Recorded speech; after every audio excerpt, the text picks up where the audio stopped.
Just when you think you've seen it all before, I'm telling you the shock factor in this show is on a different level. Good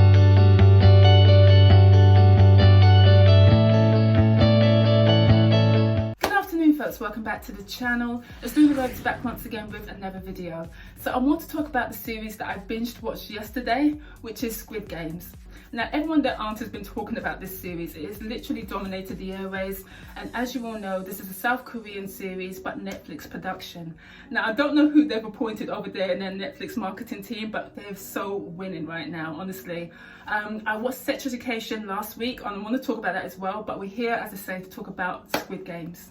So this series centres around a contest whereby 456 players, each from different walks of life but each sullied with major debt, play a set of children's games with deadly consequences for the chance of winning 45.6 billion won. Now the premise of the show really does manage your expectations, and just when you think you've seen it all before, I'm telling you the shock factor in this show is on a different level. You'll be on the edge of your seat from episode to episode. This series really is a jaw-dropping, visceral experience. And what I found intriguing about this show and quite heartbreaking is the way it delved into and communicated the depths that people go to get out of real life problems and debt. And the competitors and contestants, whilst they're in the game, they actually deliberate on the pros and cons in staying in this deadly competition or getting back into the real world to deal with their financial issues. And the game actually offers the contestants a democratic vote to stay or to leave the competition. And ultimately, the majority of the contestants decide that the game is the better option rather than dealing with their issues in the real world. And for me, I found this element of the show to be quite thought-provoking and quite heart-wrenching. Now, in terms of the cast and the performances, I thought they really brought it home. It's very much a diverse cast in terms of age, which I really liked. And in this series, you'll find yourself invested in certain story arcs, whether they're good characters or bad. And you'll find yourself immersed in the interrelationships formed with each contestant and character whilst they're in the game.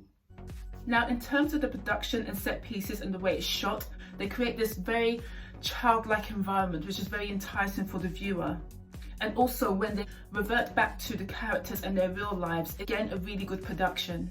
In addition to the central plot, there are many supporting narratives going on which are also intriguing. The show is very unapologetic in where it goes in terms of the shock factor, but also tells a very visceral story in terms of the extent people will go to deal with real life issues. Now, despite the fact that I really enjoyed this series, I have to be candid to say that the final episode didn't live up to the expectations or the standard of the previous episodes.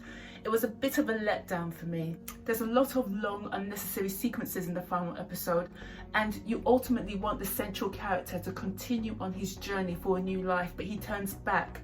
And for me, you just, oh man, you just want him to continue on his journey and just start a new life. But as I say, ultimately, the show is definitely worthy a watch. This show can be deemed as quite polarizing in terms of the level of violence, but for me, ultimately, I found the show very entertaining and traumatic and thought-provoking at the same time. So I definitely give this a thumbs up. It's definitely worthy a watch despite the finale. But that's my final view on this show. But anyway, guys, if you've watched this series, please comment below. How did you find this series? How would you rate it? Do you also agree with me about the final episode? That's my own thoughts. But anyway, I'd love to read your comments and I'll see you down in the comment section. And thank you ever so much for watching my video on quick fire review, my pick of the week, Squid Games. Anyway, thank you ever so much for watching my video and I'll see you soon. Adios, bye.